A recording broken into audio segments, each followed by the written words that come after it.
नदी के जादुई दो घर। बहुत समय पहले की बात है। केशवपुर नामक गांव में सीता अपनी दो बेटियां नेहा और सुधा के साथ रहा करती थी।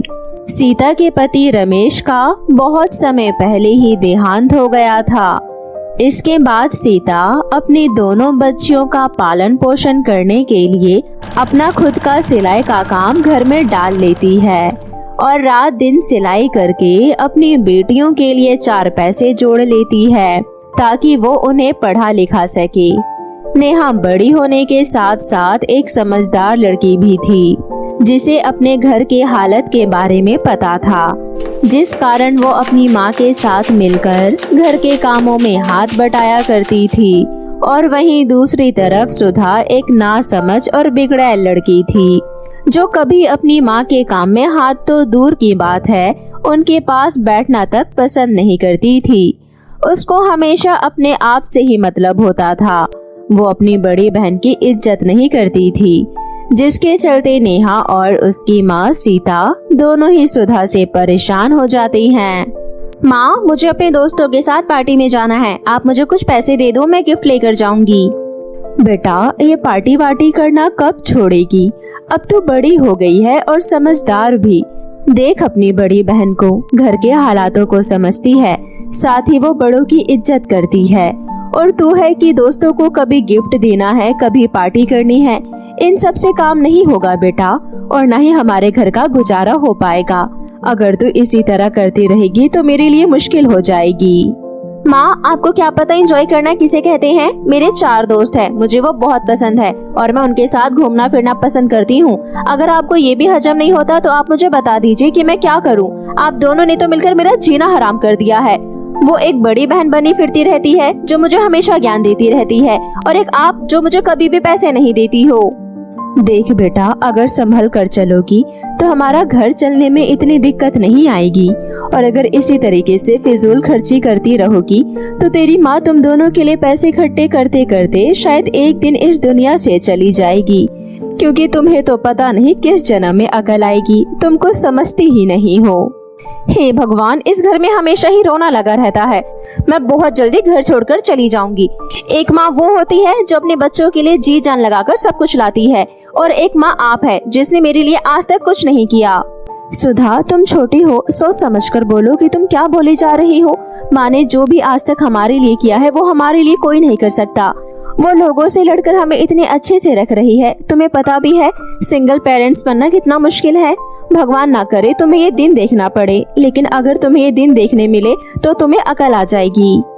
इस तरह सभी एक दूसरे से बात कर रही होती हैं और नेहा अपनी छोटी बहन को समझाती है, लेकिन सुधा तो हमेशा ही अपनी ही धुन में रहती है, जिसे कभी भी कुछ समझ नहीं आता और ना ही वो समझना चाहती है। सारी बातें हो जाने के बाद सुधा वहाँ से चली जाती है और फिर जैसे तैसे अपने दोस्तों के साथ जाकर पार्टी मना लेती है। और अचानक रात में सीता की तबीयत खराब हो जाती है। तभी फौरन ही नेहा अपनी माँ को लेकर अस्पताल पहुँचती है। वहाँ जाकर अपनी माँ को भर्ती करती है, जहाँ भर्ती होने के बाद डॉक्टर बहुत महंगा इलाज बताते हैं और नेहा अपनी माँ को अच्छा देखने के लिए तुरंत इतने पैसे देने के लिए तैयार हो जाती है। लेकिन नेहा अस्पताल से बाहर निकलती है तो अपने आप से बात कर रही होती है। अब मैं क्या करूँगी? मेरी माँ तो बहुत बीमार है और मेरी बहन को इस बात की खबर तक नहीं। वो तो आराम से पार्टी कर रही होगी। हे भगवान, मैंने इतनी बड़ी रकम के लिए हाँ तो कर दिया, लेकिन इतना महंगा इलाज मैं कैसे करवाऊंगी? मुझे कोई रास्ता नहीं दिख रहा। आप ही मुझे कोई रास्ता दिखाओ। नेहा ये सारी बातें अपने आप से बोल रही होती है कि तभी उसे रास्ते में सुधा जाती हुई दिखती है। वो तुरंत ही सुधा को रोककर सब कुछ बताती है, लेकिन सुधा को फिर भी कोई फर्क नहीं पड़ता। सुधा का ऐसा बिहेवियर देखकर नेहा उससे कहती है, सुधा, तेरे महंगे महंगे खर्चे की वजह से माँ हमेशा तुझे पैसे देती रही और तू उन पैसों को उड़ाती रही। तूने आज तक कभी भी उन पैसों को बचाकर संभाल कर रखना नहीं चाहा, वरना आज हमारे पास अपनी माँ को अच्छा ट्रीटमेंट दिलाने के लिए पैसे भी होते और हमें कोई चिंता भी नहीं होती। लेकिन तू हमेशा से एक बिगड़ैल लड़की रही। तेरी वजह से आज माँ हॉस्पिटल तक आ गई। अब तो हमारी जान लेकर ही पीछा छोड़ेगी। तुझे कोई फर्क नहीं पड़ता? सिर्फ मेरे ही खर्चे नहीं, रोटी तो तू भी खाती है। और हाँ, मुझसे तमीज से बात करना शुरू कर दे, वरना मैं तेरी हड्डी पसलियां एक कर दूंगी। बाहर तो मेरी कोई बड़ी बहन नहीं है, और जा अपनी माँ को अच्छे से संभाल कर रख। नेहा अपनी बहन का ऐसा बिहेवियर देखकर बहुत ज्यादा हैरान होती है। नेहा हमेशा से अपनी बहन को सही शिक्षा देती रही, लेकिन सुधा हमेशा से ही उसकी अच्छी बातों को इग्नोर करती रही। नेहा अपनी बहन की सारी बातें सुनकर चूर चूर हो जाती है और एक नदी के पास जाकर जोर जोर से बैठकर रोने लगती है और अपनी किस्मत को कोसने लगती है। मेरी छोटी बहन तो मुझसे ऐसे बात कर रही है जैसे मैं उसकी बहन नहीं लगती। और तो और अब मैं माँ का इलाज कैसे कराऊं? मेरे पास तो फूटी कौड़ी तक नहीं, सारे पैसे तो वो सुधा ने उड़ा दिए। सुधा को तो देखकर ऐसा लग रहा था जैसे मानो कोई पड़ोसन हो। वो तो कहीं से मेरी सगी बहन लग ही नहीं रही थी, और आखिरकार उसने माँ से मिलने के लिए एक बार पूछा तक नहीं, और वो सीधी चली गई। आखिरकार एक बेटी अपनी माँ के लिए इतनी ज्यादा बेकार कैसे हो सकती है? नेहा वहाँ जोर जोर से रो रही होती है कि तभी उसे नदी में से एक आवाज सुनाई देती है। आ जाओ इस नदी में, मैं तुम्हें नदी के 2 जादुई सोने और चांदी के लहंगों के घर में ले जाना चाहती हूँ। नेहा कुछ समझ नहीं पाती और वो नदी के साथ चलने के लिए हाँ कह देती है। तभी नदी अपने साथ नेहा को अपने जादुई सोने और चांदी के लहंगों के घरों में ले जाती है। वहाँ पहुंचकर नेहा का मन हल्का हो जाता है और नेहा दोनों लहंगों को देखकर बहुत खुश हो जाती है। तभी उनमें से सोने का लहंगा कहता है, तुम सोने के लहंगे में आ जाओ, तुम्हें इस लहंगे में दुनिया की हर खुशी मिल जाएगी, और तुम चाहो तो तुम आजमा कर देख लो, तुम्हें यहाँ हर चीज मिलेगी।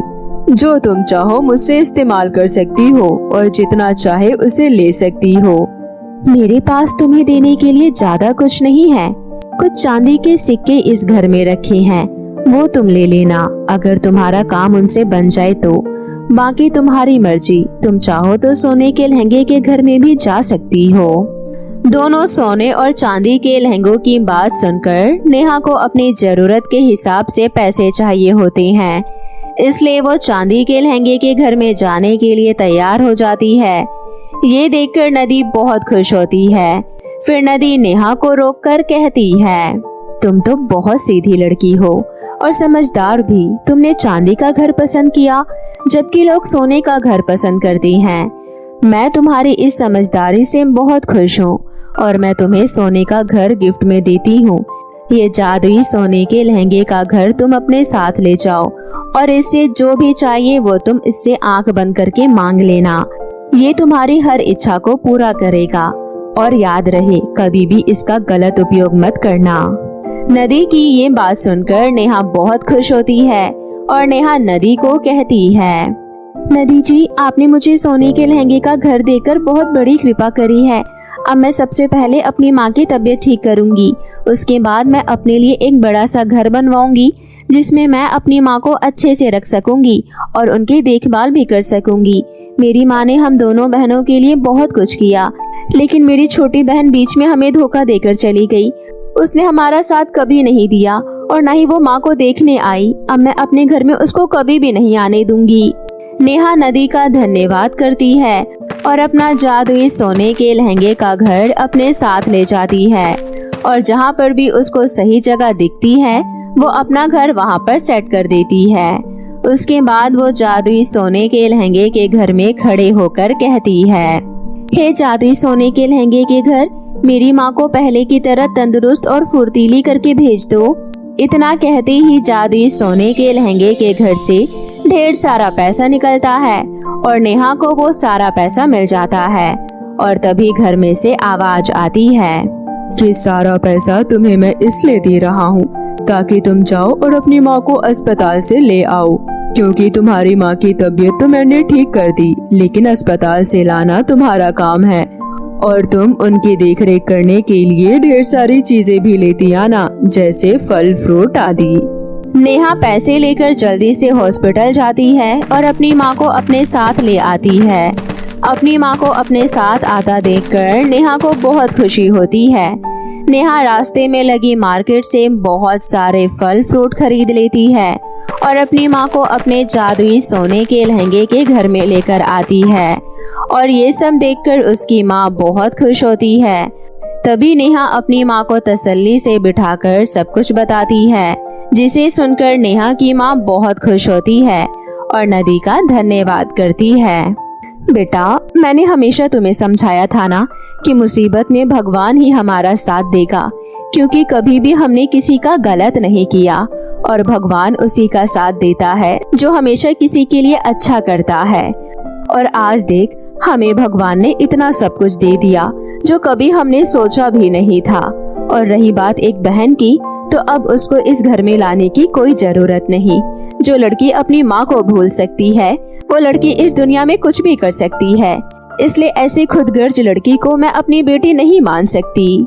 ये सब देखकर दोनों माँ बेटी बहुत खुश होती है। वहीं दूसरी तरफ सुधा जैसी ही जानती है कि उसकी माँ और बहन एक बहुत अच्छे से घर में रह रहे हैं, वो वापस आती है। लेकिन उसकी माँ और बहन उसे घर में घुसने नहीं देती। उसके बाद उसको एहसास होता है कि उसने सच में बहुत गलत किया, लेकिन उस एहसास का अब कोई वजूद नहीं रह गया था और नेहा की माँ अब अपनी जिंदगी चैन से जीने लगती हैं और उनके पास अब किसी चीज की कोई कमी नहीं होती और सब कुछ पहले की तरह ठीक हो जाता है और वो बहुत पैसे वाले हो जाते हैं। इसके बाद सभी लोग उससे बहुत प्यार करते हैं और उनके घर में आने जाने लगते हैं।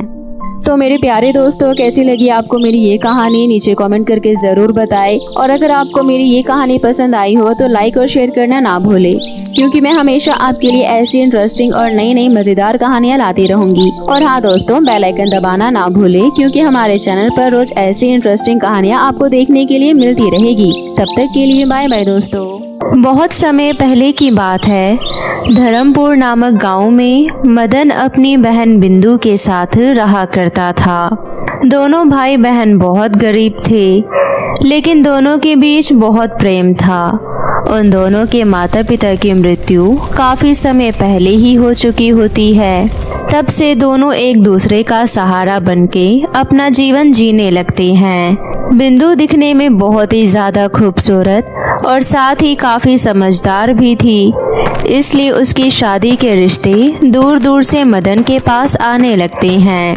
मदन भी अपने आस पड़ोस के कुछ बड़े और समझदार लोगों के साथ बातचीत करके अपनी बहन बिंदु के लिए एक बहुत ही अच्छे घर परिवार का लड़का, जिसका नाम सोहन होता है, उसे अपनी बहन बिंदु के लिए चुन लेता है और उन दोनों की शादी तय कर देता है। शादी तय करते समय सोहन के परिवार वाले मदन के सामने अपनी एक बात रखते हैं। मदन बेटा, हम ये बात बहुत अच्छी तरह जानते हैं कि तुम दोनों भाई बहनों के माता पिता अब इस दुनिया में नहीं हैं और तब से तुम दोनों एक दूसरे का सहारा बनकर जी रहे हो। और साथ ही हम लोगों को ये भी पता चला है कि तुम्हारे पास शादी में देने के लिए ज्यादा कुछ नहीं है, इसलिए बेटा हम तुमसे कोई ज्यादा डिमांड नहीं करेंगे, लेकिन सिर्फ एक बात है जो हम तुमसे कहना चाहते हैं। जी अंकल, बताइए क्या बात है। मेरी बहन की खुशी के लिए मुझसे जो भी बन पड़ेगा मैं जरूर करूँगा। मदन बेटा, तुम चाहे अपनी बहन को शादी में कुछ दो या ना दो, वो तुम्हारी मर्जी है, लेकिन हमारे यहाँ एक रिवाज है, तुम बस उस रिवाज को पूरा कर देना। इसके अलावा हम तुमसे कुछ भी नहीं मांगेंगे। जी अंकल, बताइए आपके यहाँ पर क्या रिवाज है, मैं उसे जरूर पूरा करूँगा। बेटा मदन, दरअसल हमारे यहाँ शादी में लड़की वालों को दूल्हे के लिए एक सोने की चेन देनी होती है। बस तुम सोहन के लिए एक सोने की चेन बनवा देना, इतने में ही काम हो जाएगा। और जरूरी नहीं है कि तुम सोने की ही चेन महंगी बनवाओ, बस शगुन के लिए एक हल्की फुल्की चेन बनवा देना। जी अंकल, बिल्कुल, मैं आपका ये रिवाज जरूर पूरा करूँगा और सोहन के लिए शादी में एक अच्छी सी सोने की चेन जरूर बनवा कर दूंगा। इसके बाद दोनों परिवार के लोग शादी की तैयारियों में जुट जाते हैं। मदन भी अपनी बहन बिंदु की शादी के लिए सारी जरूरी चीजें इकट्ठी करना शुरू कर देता है। वो सोहन के पिता की बात याद करता है। और एक दिन सोने की चेन बनवाने के लिए बाजार जाता है। जब वो सोने की चेन खरीद कर घर वापस आने लगता है, तभी रास्ते में दो चोर बाइक पर तेजी से आते हैं और उसके हाथ से सोने की चेन वाला थैला छीनकर भाग जाते हैं। ये सब इतनी अचानक से हो जाता है कि मदन को संभलने का बिल्कुल मौका नहीं मिलता, और जब उसे पता चलता है कि सोने की चेन वाला थैला चोर लेकर भाग गया है, तो वो बहुत दुखी हो जाता है और वहीं सड़क पर बैठकर रोने लगता है और मन ही मन सोचता है, हे भगवान, ये क्या हो गया। बड़ी मुश्किल से तो मैंने पैसे इकट्ठे करके एक सोने की चेन बनवाई थी और वो भी चोरी हो गई। अब मैं दूसरी सोने की चेन कहाँ से लाऊंगा। और सोहन के पिता ने मुझे सिर्फ एक यही बात तो कही थी कि सोहन को शादी में सोने की चेन देनी पड़ेगी। उसके अलावा तो उन्होंने मुझसे कुछ मांगा ही नहीं, और मैं बदनसीब उनकी एक बात भी नहीं रख पा रहा हूँ। जब उन्हें पता चलेगा कि मैं शादी में सोहन को सोने की चेन नहीं दे रहा, तो हो सकता है कि वो इस शादी को ही कैंसिल कर दे, और अगर ऐसा हुआ तो मेरी बहन की बहुत बदनामी होगी, और वो तो इस बदनामी के कारण जीते जी मर जाएगी। मैं अब किस मुंह से घर वापस जाऊं? मेरा जीने का अब कोई मकसद नहीं रहा। ऐसे खाली हाथ घर वापस जाने से तो अच्छा है कि मैं आत्महत्या ही कर लूं। अपने मन में आत्महत्या का विचार करके मदन जंगल की तरफ चल देता है। वहाँ उसे एक कुआं दिखाई देता है, तो वो मरने के इरादे से उस कुएं के ऊपर जाकर खड़ा हो जाता है और उसमें छलांग मार देता है। पानी में गिरने के कुछ ही मिनटों बाद वो बेहोश हो जाता है, और उसी बेहोशी में वो एक अजीब सी दुनिया में पहुंच जाता है। वहाँ चारों तरफ अप्सराएं घूम रही होती है। सब कुछ बहुत ही विचित्र सा होता है। तभी वो देखता है कि एक अप्सरा, जिसने सोने के कपड़े और जेवर पहन रखे होते हैं, उसकी तरफ आती है और उसके हाथ में कुछ रखती है और उससे कहती है, ये तुम्हारे भाग्य की चाबी है। धरती पर जाकर इस चाबी का उपयोग करना और अपनी किस्मत के बंद तालों को खोल लेना। मदन सब कुछ समझने की कोशिश कर ही रहा होता है कि तभी उसके कानों में अजीब सी आवाजें सुनाई देने लगती है। अरे भाई, आंखें खोलो, कौन हो तुम और इस कुएं में आकर क्यों कूद गए? लगता है इसके पेट में पानी ज्यादा भर गया है। फटाफट इसका पेट दबाकर इसके मुंह से पानी बाहर निकालो, वरना ये मर जाएगा। तभी अचानक मदन को होश आने लगता है और वो देखता है कि उसके चारों तरफ भीड़ लगी हुई है। तब जाके उसे समझ आता है कि वो कुएं में गिरने के बाद बेहोश हो गया था और बेहोश होने की हालत में उस अजीब सी जादुई दुनिया में पहुंच गया था। और ये जो आसपास लोगों की भीड़ जमा है, इन्हीं लोगों ने उसे कुएं से बाहर निकाल कर बचाया है। उसके बाद मदन उन सभी लोगों का धन्यवाद कहता है, जिसके बाद सभी अपने अपने काम पर वापस चले जाते हैं। सभी के जाने के बाद मदन उठकर खुद भी अपने घर की ओर जाने लगता है। तभी अचानक उसे महसूस होता है कि उसके हाथ में कुछ अजीब सा रखा हुआ है। तो वो अपना हाथ खोलकर देखता है, उसमें एक सोने का बीज जैसा कुछ था। उस सोने के बीज को देखकर मदन मन ही मन सोचता है, ये कुआं कोई मामूली कुआं नहीं है, जरूर ये कोई जादुई कुआं है। तभी तो इसमें गिरने के बाद मैं एक अजीब सी जादुई दुनिया में पहुंच गया था, और वहां पर मेरे साथ जो जो हुआ मुझे वो सब कुछ बहुत अच्छे से याद है। और साथ ही उस समय अप्सरा ने मेरे हाथ में जो बीज रखी थी वो अभी तक मेरे पास है, और ये बीज भी कोई मामूली बीज नहीं लग रहा, जरूर ये भी जादुई बीज होगा। मुझे लगता है कि खुद भगवान ने मेरी मदद करने के लिए मुझे जानबूझकर यहाँ तक पहुँचाया, ताकि मैं अपनी बहन की शादी अच्छे तरीके से करवा सकूं। ये सब सोचकर मदन मन ही मन भगवान का शुक्रिया अदा करता है और उस सोने के बीज को लेकर अपने घर वापस आ जाता है और उस बीज को अपने घर के आंगन की मिट्टी में गाड़ देता है। अगले दिन वो सुबह जब सोकर उठता है तो देखता है कि उसके घर के आंगन में एक बहुत बड़ा पेड़ खड़ा हुआ है। फिर वो फटाफट उस पेड़ के पास जाता है तो उसकी नज़र उस पेड़ पर लटक रही काफी सारी सोने की चेनों पर पड़ती है। इतनी सारी सोने की चेन देखकर वो बहुत खुश हो जाता है और आवाज़ देकर अपनी बहन बिंदु को वहां बुलाता है। उसे भी ये सब दिखाकर अपने साथ हुई पूरी घटना को बताता है। अपने भाई मदन की बात सुनकर बिंदु उसे कहती है, भैया लगता है कि भगवान ने अब हमारे बुरे दिनों को खत्म कर दिया है। कि पेड़ जादुई सोने की चेन देने वाला पेड़ है। अब आप इस पेड़ से हर रोज सोने की चेन तोड़कर बाजार में बेचा करना और उससे आपको काफी सारे पैसे मिलने लगेंगे। इससे हम लोगों की गरीबी दूर हो जाएगी और हमारे जीवन में भी खुशहाली आ जाएगी। हाँ बहन, तुम बिल्कुल सही कह रही हो। ये सोने की चेन देने वाला जादुई पेड़ हमारी सभी परेशानियों को खत्म कर देगा और अब मैं तुम्हारी शादी बहुत ही धूमधाम से करूँगा। उसके बाद मदन हर रोज उस जादुई सोने की चेन देने वाले पेड़ से काफी सारी सोने की चेन तोड़ता है और बाजार में जाकर उनको बेच आता है। ऐसे ही रोज सोने की चेन बेच कर मदन और उसकी बहन बिंदु कुछ ही दिनों में बहुत अमीर हो जाती हैं। मदन अपनी बहन बिंदु की शादी अब बहुत ही धूमधाम से करता है और उसके बाद बिंदु अपने पति सोहन के साथ हंसी खुशी अपना जीवन जीने लगती है। इधर मदन भी कुछ समय बाद शादी कर लेता है और अपने परिवार के साथ हंसी खुशी जीवन व्यतीत करने लगता है। तो मेरे प्यारे दोस्तों, कैसी लगी आपको हमारी ये कहानी, हमें कमेंट करके ज़रूर बताएं। अगर आपको हमारी ये कहानी अच्छी लगी हो तो इसे अपने दोस्तों के साथ शेयर भी करें और ऐसी नई इंटरेस्टिंग हिंदी कहानियाँ देखने के लिए हमारे चैनल को सब्सक्राइब करें। तो फिर मिलती हूँ आपसे एक नई कहानी के साथ, तब तक के लिए बाय बाय दोस्तों।